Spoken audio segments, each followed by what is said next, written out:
Decades ago, Hollywood predicted that in 2015, we would have hoverboards, flying cars, and floating cities. How many of those do you see today? Instead, we have this. Despite the name, it's clearly not a hoverboard. So, what would it really take for us to achieve the world prophesied in the cult classic film Back to the Future? It would take a tremendous feat of human ingenuity. But perhaps you should ask, who will accomplish this feat for a better future? I will. You will. We will. It could be argued that we must. But how? Generally, those who are credited with inventions in our society are the engineers, chemists, roboticists, and scientists of the past and present. Many of these innovators possess the ability to think critically and actively strive to think outside the box.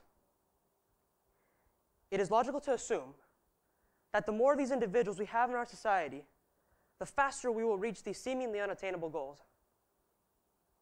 So, how might we expand our potential to achieve great technological feats? We can encourage the development of critical problem solving to younger generations, to motivate them to explore avenues that lead to technological discovery. We need to invest in developing minds to support them with their future contributions. Educators today strive to teach the next generation to think critically and problem solve using science, technology, engineering, and mathematics. STEM. By teaching through STEM platforms, foundations of science and engineering become available to just about anyone on the planet. Studies have shown that young children who have access to STEM education are better equipped to apply problem-solving skills in the near future. This is transferable as they progress through academic and professional experiences alike. In other words, it gives early learners a huge advantage while benefiting their society. The hands-on solutions developed through STEM projects encourage children to explore their natural curiosity. In a learning setting, they ask questions. They hypothesize. Will my paper plane fly? Will my paper boat sink? How does my ball roll down the ramp? If we make this learning environment available to more young people, we will most likely have not only more scientists, but greater development. Perhaps STEM education can even be used as a tool to even encourage students in developing nations to discover solutions to their greatest problems and needs. Here in Nicaragua, there is an abundance of scientific opportunity in renewable resources, agriculture, earthquake preparedness, just to name a few. But there are problems here that may not seem directly associated to STEM, but it can still help. Unfortunately, in Nicaragua, nearly 30% of the population lives in poverty. And in rural communities, nearly 50% of households live in extreme poverty. For many, access to electrical energy is considered a luxury, and if they have it, it is very expensive. A system that should be accessible to most is out of reach for many. Habitat for Humanity is a non-governmental organization that brings people together to build homes, communities, but more importantly, hope. After attending 9 Habitat for Humanity volunteer trips, in which I've assisted in building homes and dams, I've witnessed firsthand how those who cannot afford electrical energy live much of their lives in the dark.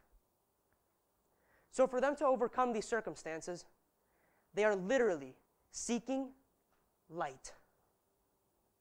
If things continue this way, they will most likely remain in overwhelming poverty. So what if there was a way to save little by little and pay an affordable amount for lasting, reliable, and sustainable energy? There is.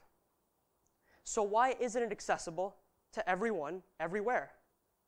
The answer to this question may unfortunately come down to business ethics. In Nicaragua, the average price of conventional electricity is about this much per megawatt hour. Now we should look at the price of solar energy. It's less than half the costs.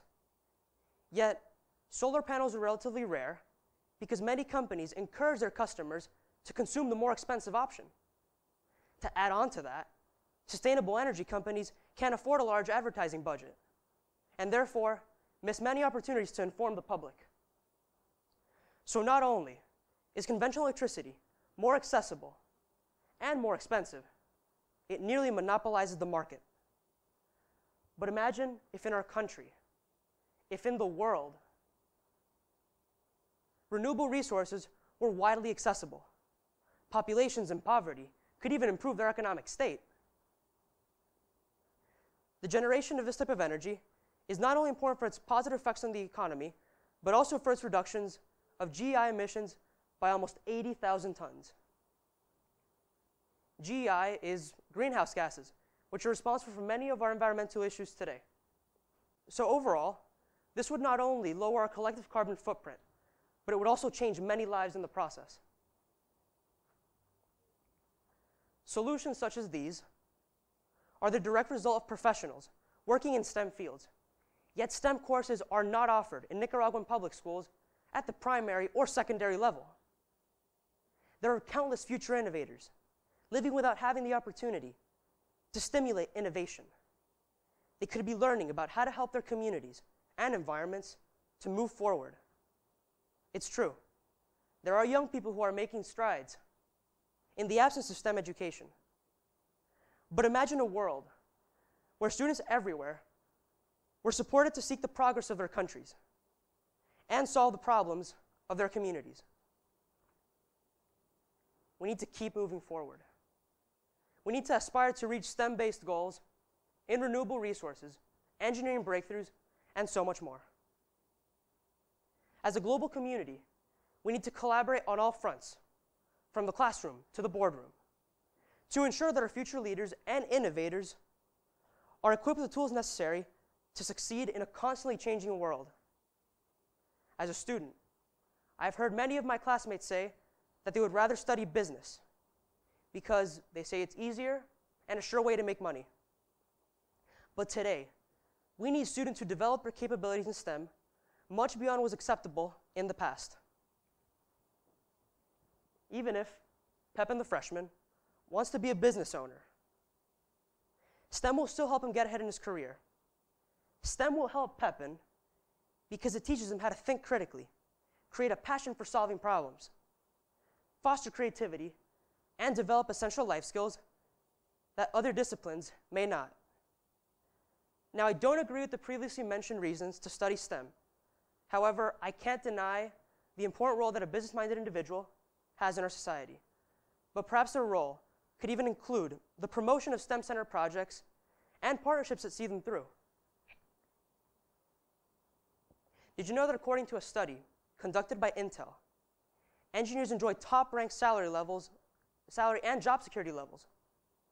If you're hoping to feel fulfilled in your career, you should know that engineering is ranked 6th with regard to positive impact.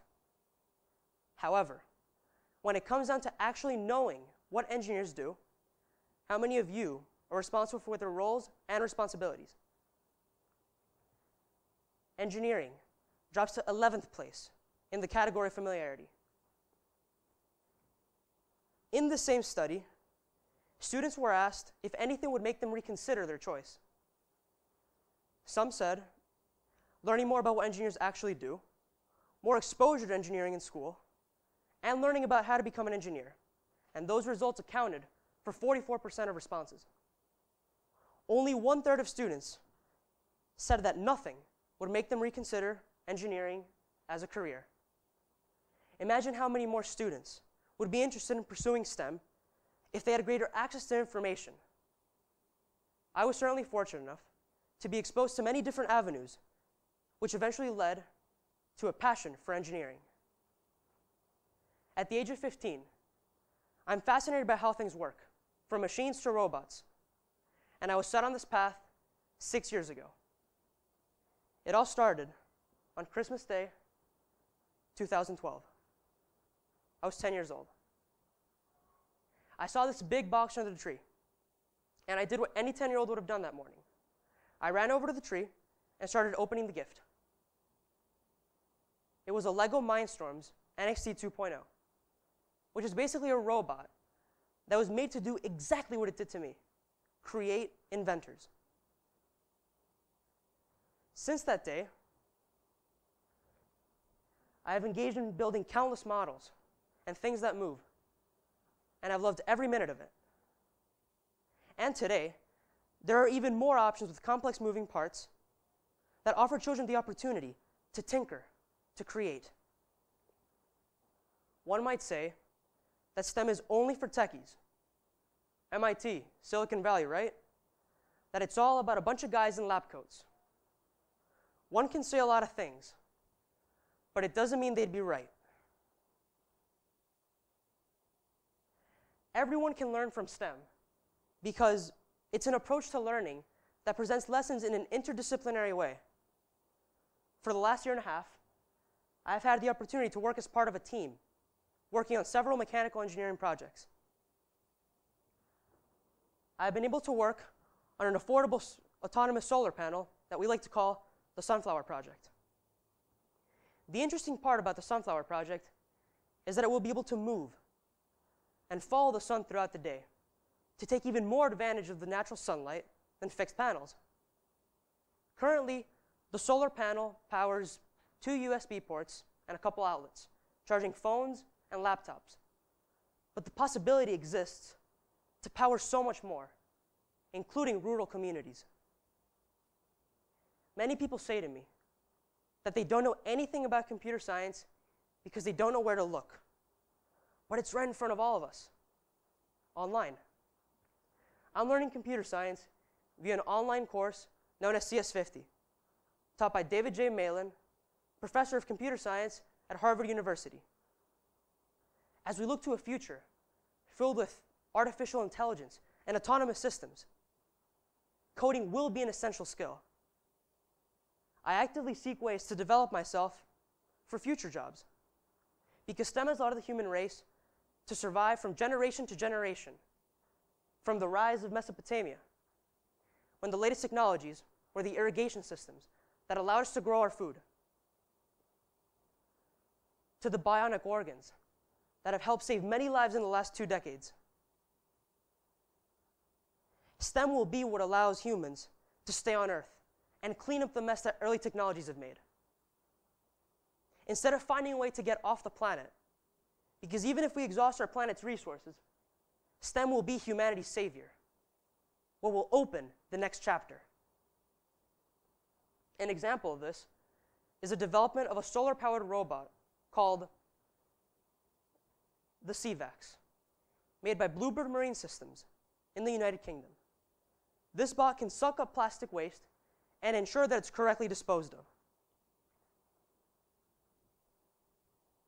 To my fellow students, if you want to take advantage of opportunities to design solutions, to feel fulfilled in your career, to innovate, creatively solve problems plaguing humanity and our planet, I urge you to take classes that push you to think critically and creatively about issues that impact human development. Parents, buy your kid a toy that lets him think outside the box and give them the time and space to tinker, to create.